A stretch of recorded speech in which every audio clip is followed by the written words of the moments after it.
সবাইকে আমার ইউটিউব চ্যানেলে স্বাগত জানাই। তো যেখান থেকে দেখছেন সবাইকে আন্তরিক মোবারকবাদ ও শুভেচ্ছা জানাই।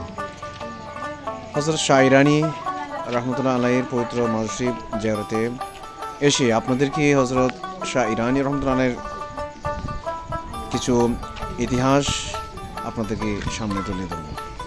তো হযরত শাহ ইরানী রহমতুল্লাহ আলাইহি সম্পর্কে সঠিক সন্ধান না পেলেও এটা নিশ্চিতভাবে বিশ্বাসযোগ্য যে ইরান, তেহরান, পারস্য, ইয়েমেন, কান্দাহার, কাবুল, মিশর, তুর্কি প্রভৃতি এলাকার সাধকগণ হযরত শাহজালাল রহমতুল্লাহ আলাইহির সঙ্গী হিসেবে ধর্মপ্রচারে পূর্বাঞ্চলে এসেছেন। দিল্লির প্রখ্যাত ওলিয়ে কামেল তাপস্কুর শিরোমণি নিজামুদ্দিন আউলিয়ার দরবার হয়ে তারা সৈয়দ নাসিরউদ্দিন এর সাথে সিলেট ও হবিগঞ্জ সাবেক তরফনগরী অভিযানে আসেন। কাফেলাতে বিভিন্ন রাজ পরিবারের সদস্যবর্গ ছিলেন।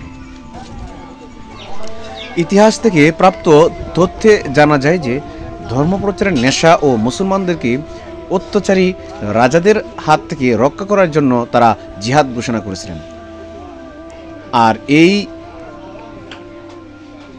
পরম শ্রদ্ধেয় ধর্ম সম্রাট এদেরই একজন ছিলেন। তিনি ইরান রাজ পরিবারের তখন সদস্য। তার বয়স প্রায় 40 ঊর্ধ্ব ছিলেন। তার প্রকৃত নাম জানা যায় নাই, তবে শাহ ইরান অর্থাৎ ইরানের অধিবাসী এবং ধর্মীয় সম্রাট হিসেবেই এ নামেই তার সৃষ্টি। স্থানীয় লোকেরা শাহ ইরানী বলে ডাকেন। 1303 সালের সিলেট ও এর পরের বৎসর তরফনগরী বিজয়ের পর এই ওলিয়ে সম্রাট তার দলীয় নেতা ও পীর হযরত শাহজালাল রহমতুল্লাহ আলাইহির নির্দেশে লালমাটি অঞ্চলের সাবেক দুয়েব অঞ্চল অত্যাচারী রাজা বিজয় মিশ্র অসম রাজার রাজ্যে আগমন করেন। সুদর্শন ফার্সি ভাষাভাষীর এই যুবরাজ সকল কিছু জয় করেই বর্তমান দরগা শরীফ ও তার পার্শ্ববর্তী উচ্চ লালমাটি এলাকায় ইসলামের বাণী প্রচার করেছেন। তার তিরোধান কালের সঠিক তথ্য জানা নাই, তবে তিনি নিঃসন্তান ছিলেন এবং স্থানীয় রাজকুমারীকে বা কোনো জমিদার কন্যাকে বিয়ে করেছিলেন। এটা তার সুবিশাল দিঘি এবং এর নামকরণ থেকেই বোঝা যায়। 1350 সালের দিকে প্রায় 80 পর অবস্থায় এই মহান সাধক ইন্তেকাল করেছেন বলে অনুমেয়। ফাল্গুন মাসের পূর্ণিমাতে বাৎসরিক উফাত দিবস উদযাপন হয়ে আসছে। হালে প্রতি বৃহস্পতিবার রজনীতেই অগণিত ভক্তবৃন্দের সমাগম হচ্ছে। একই থানার বটেশ্বর, ওয়ারি, চণ্ডীপাড়া প্রভৃতি এলাকার ভৌগোলিক নানা নিদর্শনের এই মাজারের মিল,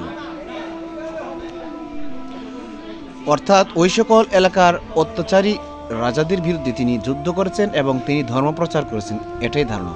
এই মাজার শরীফ নরসিংদীর অতি প্রাচীন ও অতীত ইতিহাসের সাক্ষী, এতে কোনো দ্বিমত নাই। পবিত্র উরুস শরীফ প্রতি বৎসর ফাল্গুন মাসের পূর্ণিমা রজনীতে পবিত্র উরুস শরীফ হয়ে আসছে। দরগা শরীফের বিবরণ: মাজারটির অবস্থান স্থলের চারদিকে স্থানীয় মাপে 63খানি জমি ওয়াকফে এস্টেট বাংলাদেশ সরকারের নামে বর্তমানে তালিকাভুক্ত। মাজারটির সাথেই পূর্ব পাশে সুবিশাল এক দিঘি রয়েছে। ইহা বৃহত্তর ঢাকার পূর্বাঞ্চলের সবচেয়ে বড় দিঘি বলে খ্যাত।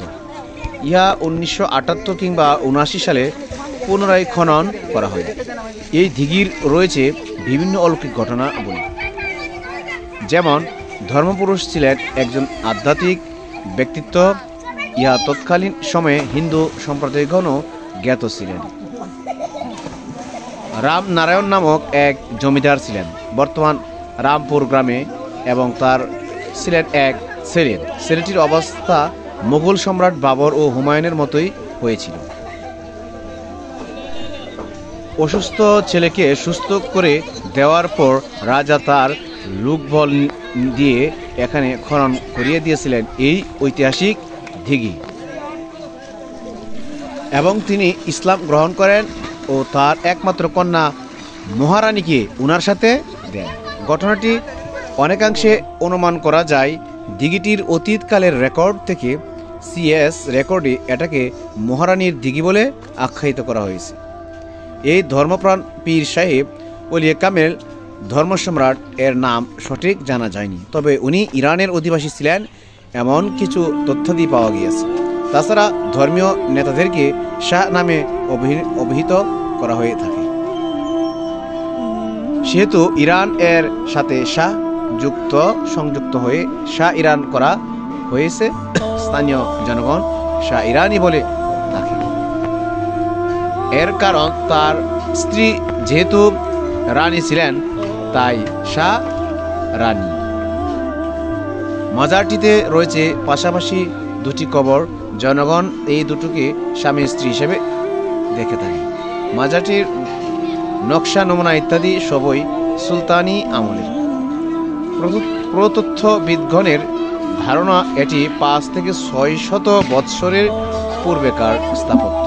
সম্প্রতি খালে একই উপজেলায় ওয়ারি বটেশ্বর এলাকা থেকে সুলতানি আমলের মুদ্রাও উদ্ধার করা হয়েছে।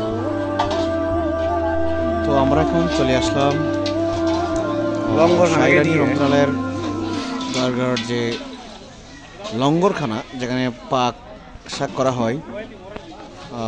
অনেক জায়গা থেকে এখানে বক্তবৃন্দরা আসেন এবং যেটা নিয়ে আসে গরু, ছাগল, মুরগি এখানে নিয়ে আসে। তারপর এখান থেকে এই লঙ্গরখানায় রান্নাবান্না করা হয়, এখানে খাওয়া দাওয়া করা হয়।